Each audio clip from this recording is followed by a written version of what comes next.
Квартира сгорела дотла в доме номер 11А на улице Голубятникова минувшим вечером. Ее хозяин, 32-летний мужчина, сразу стал бегать по соседям и стучаться в двери. Забежав к соседу, он разгромил все, что там было, и убежал. Правда, недалеко. От выхода к мужчине устали все жители подъезда. Год назад он освободился из места лишения свободы, и в тот же день закончилась спокойная жизнь у его соседей. Они рассказали Нафисе Минязовой, что мужчина любитель алкоголя и наркотиков, и после употребления совершенно не понимает, что делает. На 5-м этаже пожар. Взволнованные жители подъезда покинули свои квартиры и стояли на улице, пока огнеборцы тушили пламя. 4 понадобилась помощь спасателей. Из-за дыма они не могли эвакуироваться сами. Их вывели, надев кислородные маски. 32-летний жилец сгоревшей квартиры жив и здоров. Как только вспыхнул пожар, он стал бегать по подъезду, стучаться в квартиры, но не предупредить о случившемся. Выдернул дверь. Я не хотел выходить, сам ворвался. Побежал к окну. Прыгнул на подоконник. Затем разгромил в чужой квартире все, что только смог, и убежал. Правда, недалеко его задержали, о случившемся он даже не помнит. Следственный комитет! Они убивают меня! Убивают!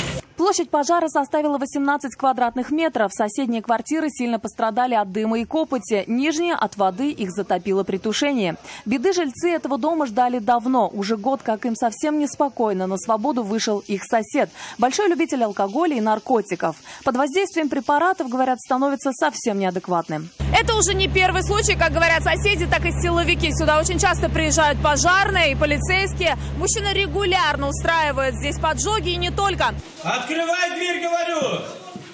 Дверь открывай! Например, 28 марта минувшего года он позвонил в полицию и сообщил, что в его квартире женщину ранили ножом, но правоохранителям дверь открывать не стал. Алло, мам, открывай квартиру, мам!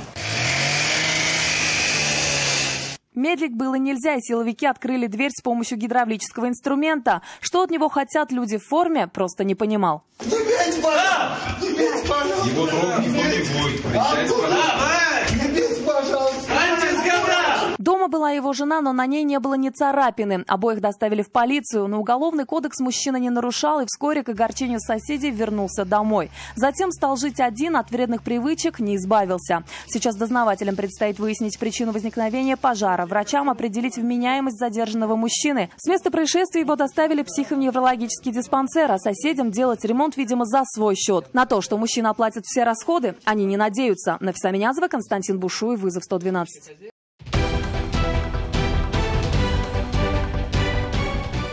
Происшествия и аварии, трагедии, героизм спасателей и сила закона в программе «Вызов 112» на сайте tnv.ru и на YouTube-канале ТНВ.